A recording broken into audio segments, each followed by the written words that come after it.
अस्सलाम वालेकुम व्यूवर्स, आप देख रहे हैं इन सर्च ऑफ विजडम। जब बात की जाए फ़लसफ़ा की तो पर्सनली मुझे एक कोटेशन जो पसंद है वो है रेने डेकार्ट का। रेने डेकार्ट ने ये कहा था, I think therefore I am. मैं सोचता हूँ तभी तो मैं हूँ। व्यूवर्स, अक्सर औकात इंसान पे ऐसे टाइम भी आते हैं जब आपको अपनी एग्जिस्टेंस पे ही शक होने लगता है। आपको लगता है कि आप किसी ख्वाब में हैं, ये दुनिया एक इल्यूजन है, इसमें कोई भी हकीकत नहीं है। और इसी चीज़ का जवाब रेने डेकार्ट ने ये कह कर दिया था कि मैं सोचता हूँ तभी तो मैं हूँ। डेकार्ट की इस कोट ने वेस्टर्न फिलॉसफी में सोचने का अंदाज ही बदल कर रख दिया। लेकिन रेने डेकार्ट से कई सौ साल पहले हमारे एक मुस्लिम फिलोसफर ऐसे गुजरे हैं जिन्होंने सेम इसी तरह की बातें की थी। 11वीं सदी के एक पर्शियन स्कॉलर जो कि तूस से ताल्लुक़ रखते थे और सल्जोक एम्पायर के अंडर काम करते थे, उनके साथ भी इसी तरह के एग्जिस्टेंशियल प्रॉब्लम्स हुए थे। उन्होंने सोचना शुरू कर दिया था और अपनी और इस दुनिया की मौजूदगी और एग्जिस्टेंस के मुतल्लिक सवालात उठाना शुरू कर दिए थे। इन स्कॉलर का नाम था अल गज़ाली। अबू हामिद मोहम्मद अल गज़ाली ने अपने ही बिलीव्स को चैलेंज करना शुरू कर दिया और अपने इन सवालात और शकूक व शुबहात के आंसर्स ढूंढने के लिए उन्होंने फ़लसफ़ा की तरफ रुजू किया। और जब इन्होंने मुख्तलिफ फ़िलासफ़र्स को पढ़ना स्टार्ट किया तो उनके बिलीव्स और भी पेचीदा होते चले गए। उन्होंने हर चीज़ को क्वेश्चन करना शुरू किया और ये चीज़ उन्हें मायूसियों की दलदल में लेकर चली गई। अबू हामिद अल गज़ाली ने खुद को मायूसियों के इन अंधेरों से निकालने के लिए कई उलूम को स्टडी किया, खुद को सफ़र की मुसीबतों के हवाले किया और बिल आखिर एक ऐसे स्कूल ऑफ थॉट की बुनियाद रखी कि जिसने उस वक्त के फ़लसफ़ा की बुनियादें हिला कर रख दी। और अल गज़ाली ने खुद हुज्जतुल इस्लाम यानी प्रूफ ऑफ इस्लाम का लक़ब पाया।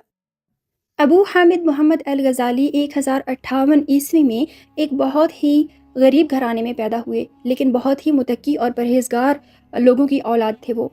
गज़ाली बचपन ही से बहुत ज़्यादा ज़हीन व फ़तीन थे और वो अपने मदरसा में उस्तादों से बहुत ज़्यादा डांट भी खाते थे क्योंकि वो बहुत ज़्यादा क्वेश्चनिंग करते थे और हर डिबेट में पेश रहते थे। गज़ाली जब अपनी पढ़ाई मुकम्मल करके अपने वतन वापस लौट रहे थे तो रास्ते में काफ़िले पर हमला हो गया और लुटेरों ने सब कुछ लूट लिया। गज़ाली की किताबें और उनके बनाए हुए नोट्स भी लूटे जा चुके थे। उन्होंने उन लुटेरों से बहुत दरख्वास्त की और उन्हें कहा कि मेरे नोट्स और मेरी किताबें मुझे वापस कर दें क्योंकि ये मेरा इल्मी ख़जाना है। लेकिन जो लीडर था उन डाकुओं का, उसने गज़ाली से कहा कि नौजवान स्कॉलर, ऐसे इल्म का क्या फ़ायदा जो कि इतना आसानी से तुमसे लिया जा सकता है और छीना जा सकता है। गज़ाली कहते हैं कि ये एक बेस्ट पीस ऑफ एडवाइस था, मेरी ज़िंदगी की सबसे अच्छी नसीहत थी। उसके बाद से उन्होंने ये फैसला कर लिया कि वो कभी नोट्स नहीं लेंगे, वो कभी किताबों पर इन्हिसार भी नहीं करेंगे, वो सारा इल्म अपने दिमाग में रखेंगे। इस वजह से उसके बाद उन्होंने कभी भी कोई ऐसी चीज़ नहीं छोड़ी जो कि उन्होंने मेमोराइज़ न की हो, जो याद न की हो, ताकि वो अगर उनसे नोट्स और बुक्स की सूरत में ले भी ली जाए तो उनके दिमाग से कभी ना निकले। गज़ाली की इंटेलेक्चुअल जो जर्नी थी उसमें मदरसा निज़ामिया ने बहुत ही अहम किरदार अदा किया। गज़ाली के टीचर्स उनके बारे में कहते थे, जिनमें इमाम जुआइनी की एक कोट बहुत ही मशहूर है कि वो एक ऐसा समंदर हैं जिसमें कोई डूब भी सकता है। जब गज़ाली 20 साल के हुए तो उन्होंने इस चीज़ को बहुत ही अजीब जाना कि लोगों के जो अकायद हैं, जो बिलीव्स हैं, वो दूसरों के बताए हुए हैं। लोग उनको क्वेश्चन नहीं करते, लोग खुद से रिसर्च नहीं करते, ना ही उनके बारे में सोचते हैं। उन्होंने ये नतीजा निकाला कि चाहे वो रिलीजियस बिलीव्स हों, चाहे वो साइंस के उसूल हों या चाहे वो फ़िलासफ़र्स की व्यूज़ हों, सब ने ही एक दूसरे से उधार लिए हुए हैं।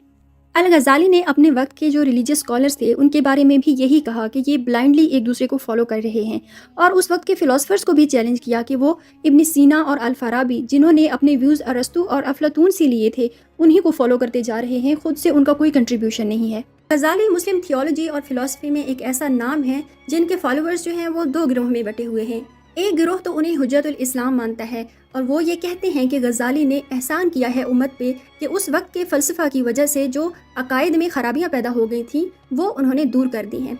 लेकिन दूसरा गिरोह एक ऐसा भी है जो आजकल भी गज़ाली पे ऐसे ऐसे इल्ज़ामात लगाता है कि जो कि उनकी बुक्स में ऐसी चीज़ें हैं ही नहीं। गज़ाली बहुत ही मिस कोटेड मुस्लिम थिंकर हैं।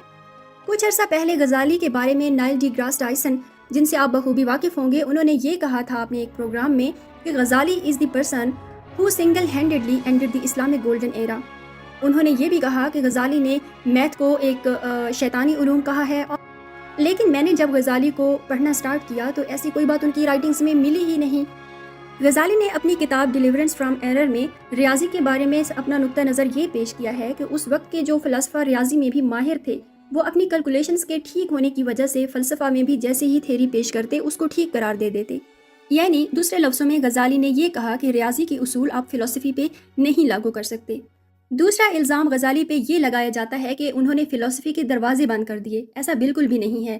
غزالی خود بھی ایک بہت بڑے فلسفر تھے اور انہوں نے بہت ہی ڈیپلی فلسفی کو اسٹڈی کیا تھا. صرف اس وقت کے مسلمانوں کی فلسفی کو نہیں بلکہ گریک فلسفی کو بھی بہت ہی گہرائی سے اسٹڈی کیا تھا.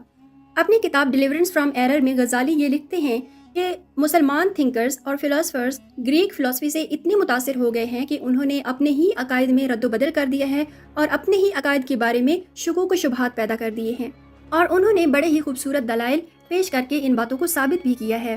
غزالی نے الفارابی اور ابن سینا کے ان نظریات کو ہی چیلنج کیا جو کہ انہوں نے یونانی فلسفہ سے متاثر ہو کر اسلامی عقائد میں شامل کر دیے تھے، چاہے مسلمان فلسفرز تھے یا چاہے یونانی فلسفرز. غزالی نے چند ایک نظریات کو لے کر ان کا رد کیا تھا جن کی وجہ سے اسلامی عقائد متاثر ہو رہے تھے. افلاطون اور ارسطو کے بہت سارے نظریات کی انہوں نے تعریف بھی کی ہے اپنی کتابوں میں. ایسی بات بالکل بھی نہیں ہے کہ صرف انہوں نے فلسفی کا رد ہی کر دیا. دوستو، یہ تو تھا غزالی کا ایک مختصر سا تعارف. غزالی علم کا ایک ایسا سمندر تھے اور انہوں نے اتنے علوم پر بات کی ہے کہ کسی ایک ویڈیو میں ان پر بات مکمل کرنا بالکل ناممکن سی بات ہے. اس لیے آنے والی ویڈیوز میں ہم غزالی کے ایک ایک نظریہ کو لیں گے اور اس پر اپنی ڈیبیٹ پیش کریں گے. امید ہے آپ کو آج کی ویڈیو پسند آئی ہوگی. میرے چینل کو سبسکرائب کیجیے اور اپنا فیڈ بیک دینا بالکل بھی نہ بھولیے گا. Thanks for watching. اللہ حافظ.